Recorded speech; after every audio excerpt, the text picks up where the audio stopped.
Jadi berarti orang masuk sumur, ngapain kita ikutan masuk sumur? Ya cariin tangga lah atau tali. Cariin tali atau apa ya.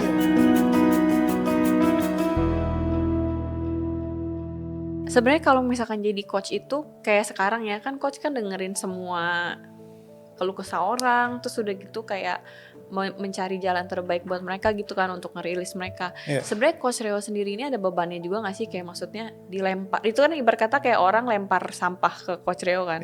Maksudnya Coach Reo tuh feel-nya apa sih sebenarnya kalau sebagai coach kayak gini? Oke, jadi basicnya itu adalah kalau energi dan vibration itu semuanya itu adalah karena komennya kita. Jadi belief is a command to the nervous system. Keyakinan kita adalah perintah langsung ke sistem bawah sadar kita. Jadi kalau misalkan kita meyakini bahwa setiap kali orang curhat itu aku akan nangkepin sampahnya, tubuh kita akan persepsikan itu. Oh, jadi malah nangkep sampah. Jadi tubuh akan nangkepin sampah. Jadi ketika kita lewatin semuanya jadi berat. Karena keyakinan kita itu ke-embedded di sistem kita yang fisiologisnya yang bikin jadi berat.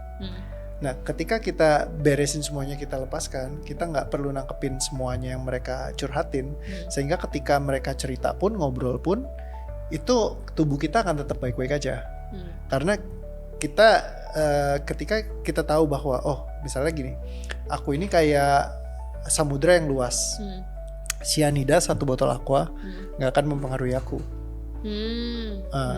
Dan biasa kalau kita ini kayak batu kali, air cuman mengalir lewatin di sampingnya.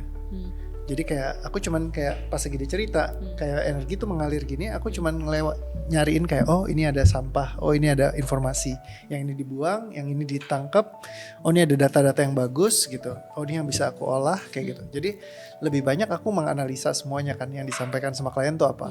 Jadi aku nggak embedded untuk kayak ngerasain semua perasaannya mereka, emosinya, makanya aku detach banget kan. Aku kayak nggak peduli misalkan klienku mau nangis kayak mau apa kayak itu urusan lu gitu, gue nggak pusing. Nah sedangkan kalau biasanya umumnya orang akan ikut ikut ngerasain, kasih empati gitu kan, merasakan kayak gitu. Nah itu akan ngebantu dia di psychological level karena merasa di-serve, emosinya akan merasa lebih dilayani gitu ya. Tapi itu akan bantu meringankan, cuman tidak menyelesaikan. Jadi kalau buat sampai benar-benar sempurna beres, itu susah. Itu hanya akan membantu coping. Nanti habis itu dia harus datang lagi, nangis-nangis lagi, ditemenin lagi, nangis lagi, ditemenin lagi. Pola ya, jadi kayak harus terusan dan continuous. Nah, tapi kalau misalkan by analisis, jadi kayak aku cek apa sih yang nyebabin ini, telusurin semuanya, cari tahu. Jadi daripada nemenin nangis, sebenarnya lebih baik diselesaikan. Jadi kalau aku selalu berprinsip kayak kalau orang lagi kecebur di dalam sungai misalkan, daripada kita temenin nangis, dia nangis di bawah gitu, oh susah banget gitu kan. Terus dia curhat misalkan cerita, iya gue udah tenggelam 3 tahun, gak bisa berenang, terus kemarin ada kapal perahu terus gue ditinggalin, gitu kayak gak ada gunanya. Lebih baik gimana caranya gue keluarin. Tolong dia. Pas udah keluarin, angkat, udah selesai, ya udah kita mau ngobrol, oke. Gitu. Jadi kita gak ikutan tenggelam. Jadi kalau orang lagi kecemplung, kita gak harus ikutan nyebur.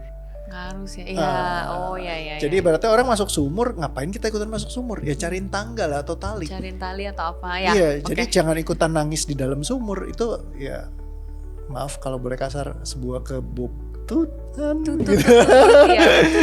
Jadi kamu gak usah ikut nyemplung, kamu cukup angkat dia keluar. Kayak gitu.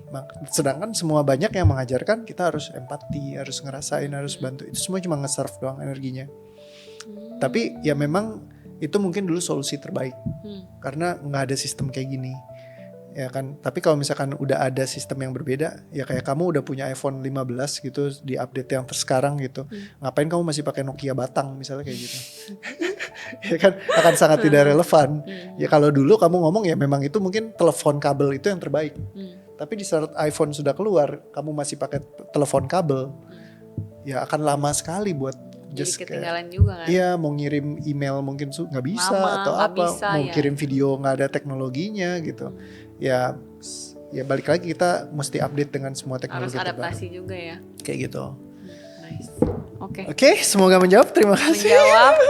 Tapi sebel aja dari tadi pertanyaannya harus lihat link. Oh gitu ya. Gak apa, nanti aku buka, aku juga penasaran. Soalnya pas kemarin pas abis kita syuting yang pas ngejawabin yang itu. Nanti aku nonton penasaran. Oke, thank you Sila, all the best. Bye. Yay.